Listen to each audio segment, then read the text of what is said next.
Fresh માલ. અને ડીલરથી seal check કર્યા વગર લઈ આવ્યા? નથી લેવું. અરે ના લો, મારે શું હે? યાદ રાખો, સીધા ગોડાઉન થી આવેલું સિલિન્ડર ડીલર થી સીલ અને વજન ચેક કરાવ્યા વગર સ્વીકાર ના કરો. આ આપનો અધિકાર છે. જાગો ગ્રાહક જાગો, પોતાના અધિકારોને ઓળખો. અમારા ઢોરાનું દૂધ જલ્દીથી બગડીને ખાટું થઈ જાય છે. આનું શું કારણ? દૂધાળુ પશુ તંદુરસ્ત અને નિરોગી હોવું જોઈએ. દૂધ દોતા પહેલા આવ અને આચરને સ્વચ્છ પાણીથી ધોઈ સ્વચ્છ કપડાથી સાફ કરવા. દૂધ દોનારે સાબુથી હાથ ધોવા તેમજ દોહન ક્રિયા વખતે સ્વચ્છ કપડાં પહેરવા અને માથે સાડી કે કપડું રાખવું. ત્યારબાદ સ્વચ્છ સ્ટેનલેસ સ્ટીલના વાસણમાં દૂધ દોવું. સ્વસ્થ અને નિરોગી પશુઓનું દૂધ સ્વાદિષ્ટ અને સુગંધવાળું હોય છે. સ્વચ્છ દૂધ તમને વેચાણમાં ફાયદો કરાવે છે.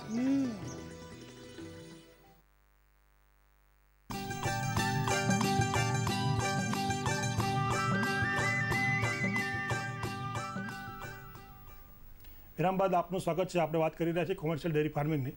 ચૌધરી સાહેબ આપણને વાત કરતા હતા એનિમલ હોસ્ટેલની. આપણે આગળ વધીએ. સાહેબ, એનિમલ હોસ્ટેલના બીજા કયા ફાયદા? ફાયદા એ છે કે જે ઘણા બધા રોગ પશુઓથી માણસોમાં થાય છે, એવા રોગોને આપણે અટકાવી શકાય છે. એક તો પછી બીજું કે આપણે પશુઓના જે ઉત્પાદન થયું છે કે કેટલું આપણે એને લાભ થાય છે કે નુકસાન થાય છે એની આપણે કોઈ નોંધ રાખતા નથી, હિસાબ રાખતા નથી. એટલે એને એક એક પશુને આપણે રેકોર્ડ રાખી શકીએ છીએ. પછી પશુઓના સ્વાસ્થ્ય પણ સારી રીતે એમાં જાળવી રાખી શકાય. ત્રીજું કે ભવિષ્યની જે ઓલાદ આપણે મેળવીએ છીએ કે ઓલાદ સુધારણાના જે કાર્યક્રમ છે, આ યોજના મારફતે વધારે સારી રીતે અપનાવી શકાય અને ભવિષ્યમાં સારી ગુણવત્તાવાળી ઓલાદ આપણે પેદા કરી શકીએ છીએ. એ સિવાય જે અત્યારે પશુપાલનથી જે ગેસોનું ઉત્સર્જન થાય છે, જેનાથી ક્લાઇમેટ ચેન્જ, આપણે ગ્લોબલ વોર્મિંગ વિષય ઉપર આપણે બધા ખૂબ ચિંતિત છીએ અને એનું અસર અત્યારે આપણે દેખાઈ પણ રહ્યા છે. એ ગ્લોબલ વોર્મિંગ એટલે કે આ વાતાવરણમાં જે ગેસોનું ઉત્સર્જન થાય છે, જેનાથી વાતાવરણનું તાપ વધે છે, એ તાપ ઘટાડવા માટે આપણે શું કરી શકાય? એટલે જે પશુપાલનથી કે પશુ વ્યવસ્થાપનથી જે ગેસોનું ઉત્સર્જન થાય છે, ગેસોનું ઉત્સર્જન ઓછું થાય અને એ ગેસોનો ઉપયોગ આપણે બીજા હેતુ માટે કરી શકીએ. દાખલા તરીકે જે આપણે છાણ કે મૂત્ર જે પશુઓના હોય એનાથી આપણે બાયોગેસ ઉત્પન્ન કરીને એ બાયોગેસ આપણે સીધે ઉપયોગ કરી શકીએ અલગ અલગ હેતુઓ માટે, અથવા આ બાયોગેસથી આપણે વીજળી પણ પેદા કરી શકીએ છીએ. અને એ બાયોગેસથી આપણે વીજળી ઉત્પન્ન કરીને પણ એ વીજળીના અલગ અલગ હેતુઓ માટે આપણે ઉપયોગ કરી શકીએ છીએ. વડોદરા પાસે બાકરોલ ગામ છે, ત્યાં ખૂબ સારી ગૌશાળા છે, મુનિ સેવાશ્રમની ગૌશાળા છે અને એ લોકોએ ખૂબ સારું ત્યાં બાયોગેસમાં બોટલિંગ પ્લાન્ટ પણ લગાવ્યું છે અને એ લોકો બાયોગેસથી જે પેદા કરે છે એને પછી સિલિન્ડરમાં ભરીને અને પછી વિદ્યાર્થીઓના જે એ લોકો હોસ્ટેલ ચલાવે છે ત્યાં એ લોકો ઉપયોગ કરી રહ્યા છે. ખરેખર આવી વ્યવસ્થા નાના ખેડૂત કે સીમાંત ખેડૂત કે જે લોકો પાસે ઓછા પશુ હોય એ કરી શકતા નથી. વ્યવસાયિક ધોરણે ડેરી ઉદ્યોગને અપનાવવું હોય કે પશુપાલન વ્યવસાયને અપનાવવું હોય તો આ વ્યવસ્થા થઈ શકાય છે. અને એમાંથી જે સ્લરી નીકળે છે કે જેનાથી ખૂબ સારી વર્મી કમ્પોસ્ટ પણ બને છે, તો એનાથી પણ આપણે જે જમીનને ખરેખર એની ફળદ્રુપતા જાળવવા માટેની જરૂર છે એ પણ, એટલે જમીનની ફળદ્રુપતા જળવાય, વાતાવરણમાં ગેસોના જે ઉત્સર્જન થાય છે એવું આપણે ઓછું કરી શકાય અને આપણા સ્વાસ્થ્ય, પશુઓના સ્વાસ્થ્ય, ભવિષ્યની ઓલાદ જે સારી આપણે મેળવી શકાય, એ તમામ પાસાઓના આપણે વાત કરીએ તો એનિમલ હોસ્ટેલ યોજના મારી દ્રષ્ટિએ અને પશુપાલકો માટે પણ ખરેખર આજના યુગમાં એ ખૂબ સારી અને ઉત્તમ વ્યવસ્થા છે, જેના વિશે ખેડૂતોને થોડુંક મનન કરી, ચિંતન કરીને, વિચાર કરીને આ યોજના અપનાવવા માટે આગળ આવવું જોઈએ. ખૂબ સરસ વાત કરી. ચૌધરી સાહેબ, આપણા રાજ્યની વાત કરીએ તો ગુજરાત રાજ્યના જે ખેડૂતો છે એ કોમર્શિયલ ડેરી ફાર્મિંગ અપનાવે તો જીડીપીની દ્રષ્ટિએ અને પર્યાવરણ દ્રષ્ટિએ એમને કોઈ ફાયદા થાય? ચોક્કસ. આપણે જીડીપીની વાત કરીએ એટલે ખરેખર હાલની પરિસ્થિતિ જોઈએ તો 1950માં જે ખેતીવાડી અને પશુપાલનના જે જીડીપીમાં યોગદાન હતું એ લગભગ 53% જેટલું હતું. 2014માં એમાં બહુ જે આંકડા જોઈએ તો એ લગભગ 13.7% છે. એટલે આપણા બધા માટે બહુ ચિંતાની વાત છે કે જે વ્યવસાયથી 53% લોકોને રોજગારી મળી રહી છે એ વ્યવસાયના જીડીપીમાં જે યોગ છે એ લગભગ 13.7% જ રહી ગયા છે. એટલે બધા માટે બહુ ચિંતાની વાત છે. બીજી વાત કરીએ તો જે સર્વિસ સેક્ટર છે એટલે એના જીડીપીમાં જે યોગદાન છે એ લગભગ 57% છે હાલમાં, જ્યારે અગાઉ એ બહુ ઓછું હતું. એ દ્રષ્ટિએ જોઈએ તો બે વસ્તુ અલગ અલગ દિશામાં જાય છે. જીડીપીમાં યોગદાન ઘટે છે. રોજગારીની દ્રષ્ટિએ જોઈએ તો પશુપાલન કે ખેતીનું ખૂબ મહત્વ છે. બીજી વાત કરીએ તો જે પ્રમાણે ખેત પેદાઈશ અથવા ઉત્પાદન વધવું જોઈએ એ વધતા નથી.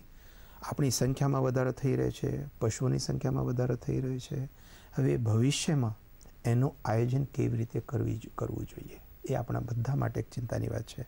આપણે ખેતીવાડીમાં ઉત્પાદન વધારવું છે, પશુઓના ઉત્પાદન વધારવું છે અને રોજગારી પણ મેળવવા માટેનું નવા જે કાર્યક્રમો છે, પ્રયોગો છે, પરિયોજનાઓને પણ અમલીકરણ કરવા માટેનું સરકારને આયોજન કરવું પડે. મારી દ્રષ્ટિએ જો કોમર્શિયલ ડેરી ફાર્મિંગ ખેડૂતો અપનાવે અને એમાં ખાલી આટલું જ નહીં કે દૂધ ઉત્પાદન કરીને વેચી દે, કદાચ દૂધ ઉત્પાદન કરીને પછી દૂધની અલગ અલગ બનાવટો તૈયાર કરીને પણ વેચે તો મારી દ્રષ્ટિએ એ વધારે સારી રીતે આ વ્યવસાય અપનાવી શકે અને વધારે એમાંથી લાભ મેળવી શકાય. ખૂબ સરસ ચૌધરી સાહેબ. દર્શક મિત્રો, આપ જોઈ રહ્યા છો ચૌધરી સાહેબને જેઓ આપણને કોમર્શિયલ ડેરી ફાર્મિંગ ખૂબ જ ઉપયોગી માહિતી આપી રહ્યા છે. મિત્રો, અત્યારે સમય છે એક નાનકડા વિરામનો. વિરામ બાદ મળીએ.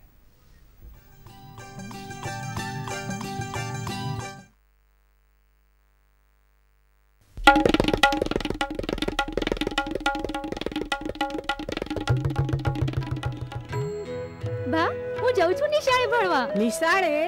અરે, લગ્ન વખતે તો કહ્યું હતું કે તું ભણેલી ગણેલી છે. અરે બા, ફાર્મ સ્કૂલ જઈ રહી છું ખેતીની નવી વાતો શીખવા. તમે પણ ચાલો ને. ફાર્મ સ્કૂલ, જ્યાં ખેતરોમાં ઉપજ વધારવાની દરેક વાત ખેડૂતોને શીખવાડાય છે, જેમ કે માટી મુજબ યોગ્ય ખાતર, ઉત્તમ બિયારણ અને જરૂરિયાત પ્રમાણે જીવાતનાશક, જેથી ઓછા ખર્ચામાં વધારે ફાયદો.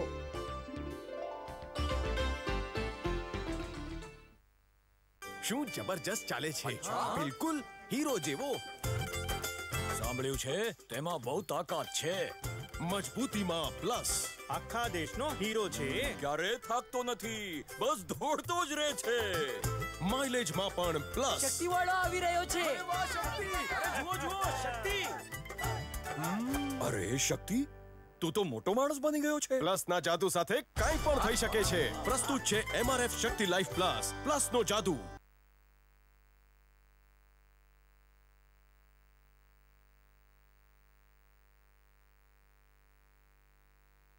ડૉક્ટર AP ચૌધરી સાહેબ દાંતીવાડાથી અહીં આવ્યા છે, જે આપણને કોમર્શિયલ ડેરી ફાર્મિંગની ખૂબ જ ઉપયોગી માહિતી આપી રહ્યા છે.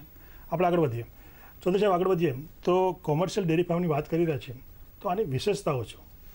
કોમર્શિયલ ડેરી ફાર્મિંગની વિશેષતાઓ તો એક તો એ કે હાલની પરિસ્થિતિમાં આપણે પશુઓના ઉત્પાદન જોઈએ. દાખલા તરીકે દેશી ગાયો છે, એ ગાય દીઠ લગભગ 3.2 જેટલું એનું ઉત્પાદન મળે છે. આપણે શંકર ગાય છે તો લગભગ 8.8 લીટર જેટલું ઉત્પાદન મળે છે. એ જ રીતે ભેંસોમાં જોઈએ તો લગભગ 4.8 કિલો જેટલું એનું ઉત્પાદન આપણે ભેંસ દીઠ મળે છે. બીજી બાજુ જોઈએ છે વિદેશોની જે ઓલાદ છે, દાખલા તરીકે એ ગાયોની જે ઓલાદ છે એની સરખામણીમાં આપણા પશુઓના ઉત્પાદન ખૂબ ઓછું છે.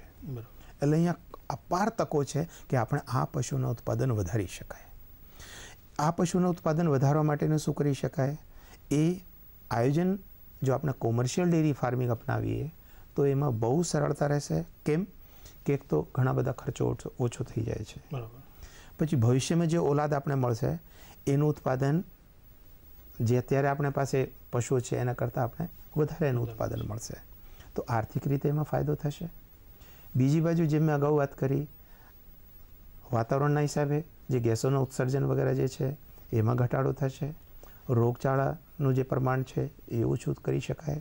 એ સિવાય બીજું શું કે ભવિષ્યમાં જે પ્રમાણે આપણી સંખ્યા વધી રહી છે એની સરખામણીમાં એ લગભગ 1.8% છે.